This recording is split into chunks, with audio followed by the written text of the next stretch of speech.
नमस्कार. अमरावती जिल्हा परिषदेमध्ये पेसा क्षेत्रामध्ये माध्यमिक शिक्षकांची नेमकी किती पदं येऊ शकतात त्याबद्दलची खरी-खुरी माहिती या व्हिडिओच्या माध्यमातून देण्याचा प्रयत्न करणार आहे. मी प्रथमतः आभार मानेल नागपूर कृती समितीचा, त्यांच्या माध्यमातून ही माहिती आपल्याला प्राप्त झालेली आहे, म्हणून त्यांचे विशेष आभार. कारण की त्यांनी आरटीईच्या माध्यमातून आरटी नाही माफ करा आरटीआयच्या माध्यमातून माहितीच्या अधिकाराअंतर्गत ही सगळी माहिती बोलवलेली होती आणि ती आपल्यापर्यंत पोहोचवलेली आहे.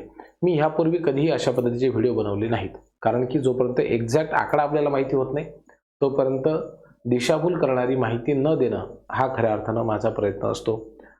तुम्ही सुद्धा खूप मोठ्या प्रमाणावरती सहकार्य करत आहात. तुमच्या कमेंट्स आम्हाला खूप प्रेरणा देतात, ऊर्जा देतात आणि म्हणून तुमच्यापर्यंत खरीच माहिती पोहोचवावी, तुम्हाला देण्यात यावी असा आमचा प्रामाणिक प्रयत्न असतो. अमरावती जिल्ह्यामध्ये माध्यमिक शिक्षकांची नेमकी किती पदं आहेत रिक्त ते मी तुम्हाला अत्यंत सोप्या शब्दामध्ये सांगण्याचा प्रयत्न करेल, म्हणजे तुम्हाला प्राधान्यक्रम देताना याची मदत होईल. बघा, सुरुवातीला आपण बघूयात की पेसा क्षेत्रामध्ये जर समजा 50% पेक्षा अधिक लोकसंख्या ही एसटी कॅटेगरीची असेल तर अशा ठिकाणी एकूण कार्यरत पदं आहेत माध्यमिकची 23, आणि जर 25% पेक्षा कमी लोकसंख्या असेल, बघा इथे लिहिलेले 25% पेक्षा कमी लोकसंख्या, त्या ठिकाणी कार्यरत पदांची संख्या आहे 18, आणि अनुसूचित क्षेत्राबाहेरची जी पदं आहेत त्या ठिकाणी पदं आहेत 77. म्हणजे फक्त माध्यमिक शिक्षकांची जर आपण पदं लक्षात घेतली या ठिकाणी तर 23 अधिक 18 अधिक 77 म्हणजे 118 पदं एवढी आहेत एकूण मंजूर पदं, किंवा एवढे शिक्षक असायला पाहिजेत.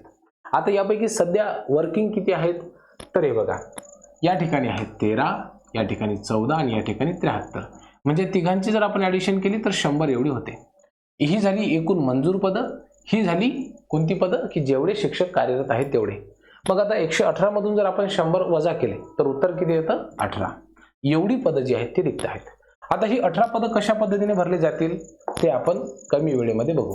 बघा, अशा पद्धतीचं जर क्षेत्र असेल तर 50% जागा ज्या आहेत त्या अनुसूचित जमातीसाठी रिक्त ठेवल्या जातात, आणि म्हणून आपण जर या ठिकाणी विचार केला तर मंजूर पदांची संख्या 12 आहे आणि 1 मे रोजी जे सध्या कार्यरत शिक्षक आहेत त्यांची संख्या आहे 2. 12 मधून जर 2 केले तर उत्तर येतं 10.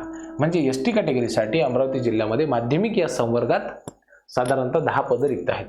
आता उरलेली जी पदं आहेत तर ती एसटी कॅटेगरी वगळता म्हणजे व्हीजेए, एनटीबी, सीडी, त्यानंतर एससीबीसी, ईडब्ल्यूएस किंवा ओबीसी या प्रवर्गांना जात नाही. तर ते थेट कुठं जातात तर खुल्या वर्गामध्ये. म्हणजे इतर सगळे जे विद्यार्थी आहेत ते ओपन कॅटेगरीमध्येच बिलॉंग करतात. असा पद्धतीचा असा नियम असतो. ठीक आहे, तो मागे रिलीज सुद्धा झालेला होता. आता यामध्ये जर आपण बघितलं तर खुल्या प्रवर्गामध्ये 50% एवढं आरक्षण असतं आणि 50% असतं अनुसूचित जातींना. यामध्ये मंजूर पदं किती आहेत 11, आणि सध्या कार्यरत शिक्षकांची संख्या सुद्धा किती आहे 11. म्हणजे 11 मधून 11 गेले तर उत्तर किती आलं 0. म्हणजे खुल्या प्रवर्गासाठी जागा आहेत का अजिबात नाही. माध्यमिक संवर्गामध्ये प्राथमिक मध्ये खूप आहेत. मग आता 10 मधून जर आपण 0 काढला तर उत्तर किती येतं 10. मग ही 10 पदं भरल्या जातील आणि 10च्या 10 पदं एसटी कॅटेगरीसाठी त्या ठिकाणी आहेत असा याचा अर्थ होतो. मी खूप सोप्या पद्धतीने अत्यंत कमी वेळेमध्ये ही माहिती तुम्हाला देण्याचा प्रयत्न केलेला आहे. तुमच्या मनामध्ये काही शंका असतील तर ते कमेंट बॉक्समध्ये लिहायला विसरू नका. माझा नेहमी प्रयत्न असतो की सीधी बात नो बकवास. तुम्हाला जी आवश्यक माहिती नाही ती सांगणार नाही. या व्हिडिओमध्ये जेवढी माहिती होती तेवढी सांगितली.